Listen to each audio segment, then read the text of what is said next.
Nandini ಲೇಔಟ್ನಲ್ಲಿ LED banner ಗೋದಾಮಿನಲ್ಲಿ ಬೆಂಕಿ ಕಾಣಿಸಿಕೊಂಡಿತ್ತು. ಈ ಸಂದರ್ಭದಲ್ಲಿ ಅಲ್ಲಿಂದ 50 ಯುವತಿಯರು ಎಸ್ಕೇಪ್ ಆಗಿದ್ದಾರೆ. ಭಾರಿ ದುರಂತವೊಂದು ತಪ್ಪಿರುವಂಥದ್ದು ಈ ಬೆಂಕಿ ಅವಘಡದಲ್ಲಿ. ಬಿಲ್ಡಿಂಗ್ನ ಕಾಂಪೌಂಡ್ ಪಾರಾಗಿದ್ದಾರೆ ಯುವತಿಯರು. ಗೋದಾಮಿನ ಪಕ್ಕದಲ್ಲೇ ಇದ್ದಂತಹ ಪಿಜಿಯಲ್ಲಿ ವಾಸ ಮಾಡ್ತಾ ಇದ್ದಂತಹ ಯುವತಿಯರು ಇವರು.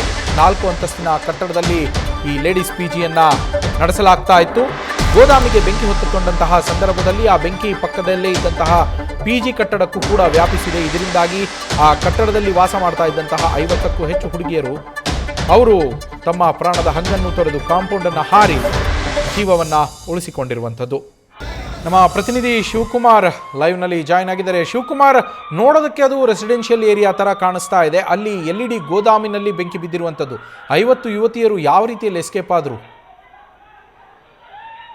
ನವೀನ್, ಕಳೆದ ಭಾನುವಾರ ತಡರಾತ್ರಿ 12:30 ಸುಮಾರಿಗೆ ನಡೆದಿರುವಂತಹ ಘಟನೆ ನಂದಿನಿ ಲೇಔಟ್ ಪೊಲೀಸ್ ಠಾಣಾ ವ್ಯಾಪ್ತಿಯ ಎಲ್ಇಡಿ ಗೋದಾಮ್ನಲ್ಲಿ, ಅಂದ್ರೆ ಬ್ಯಾನರ್ಗಳನ್ನ ತಯಾರು ಮಾಡುವಂತ ಗೋದಾಮ್ ಏನಿರುತ್ತೆ ಅಲ್ಲಿ ಮೊದಲನೇದಾಗಿ ಶಾರ್ಟ್ ಸರ್ಕ್ಯೂಟ್ ಆಗಿ ಅಂಗಡಿಗೆ ಬೆಂಕಿಯನ್ನು ಹೊತ್ಕೊಳ್ಳುತ್ತೆ. ಅಂಗಡಿಯಲ್ಲಿದ್ದಂತ ಫ್ಲೆಕ್ಸ್ಗಳು ಬೆಂಕಿ ಹಂಗೆ ಹೊತ್ಕೊಂಡು ಗಾಳಿಯಲ್ಲಿ ಹಾರ್ಕೊಂಡ್ಬಂದು ಅಲ್ಲಿದ್ದಂಥ ಮರಗಳಿಗೂ ಕೂಡ ಬೆಂಕಿ ಹೊತ್ಕೊಳ್ಳುತ್ತೆ. ಜೊತೆಗೆ ಅದೇ ಮರಕ್ಕೆ ಹೊಂದ್ಕೊಂಡಿದ್ದಂಥ ಲೇಡೀಸ್ ಪಿ ಜಿ ಏನಿದೆ, ಸುಮಾರು 4 ಅಂತಸ್ತಿನ ಪಿ ಜಿ, ಇದು ಹಿಂಭಾಗದಲ್ಲಿ ಅಂದ್ರೆ ಪಿ ಜಿಯ ಕಟ್ಟಡ ಏನಿದೆ, ಕಟ್ಟಡದ ಹಿಂಭಾಗದಲ್ಲಿ ಬೆಂಕಿ ಹೊತ್ಕೊಳ್ತಿದ್ದಂತೆ ಆ ಯುವತಿಯರ ಕಿಟಕಿಗೂ ಕೂಡ ಬೆಂಕಿಯ ಬಿಸಿ ತಾಗ್ಲಿಕ್ಕೆ ಶುರು ಆಗುತ್ತೆ. ಆಗ ತಡರಾತ್ರಿ 12:30 ಸುಮಾರಿಗೆ 4 ಅಂತಸ್ತಿನ ಕಟ್ಟಡದಲ್ಲಿದ್ದಂಥ ಸರಿಸುಮಾರು 45ರಿಂದ 50 ಜನ ಯುವತಿಯರು ಬೆಂಕಿ ಯಾವಾಗ ಕಟ್ಟಡದ ಹಿಂಭಾಗದಲ್ಲಿ ದೊಡ್ಡ ಪ್ರಮಾಣದಲ್ಲಿ ಹೊತ್ಕೊಳ್ಳುತ್ತೆ, ಹಾಗಾಗಿ ಚೀರಾಡ್ಕೊಂಡು ಕೆಳಗಡೆ ಓಡ್ ಬರುವಂಥದ್ದು. ಆದ್ರೆ ಮಹಿಳೆಯರ ಪಿ ಜಿ ಆಗಿರೋದ್ರ ಹಿನ್ನೆಲೆಯಲ್ಲಿ ಮೈನ್ ಗೇಟ್ ಲಾಕ್ ಆಗಿರುತ್ತೆ.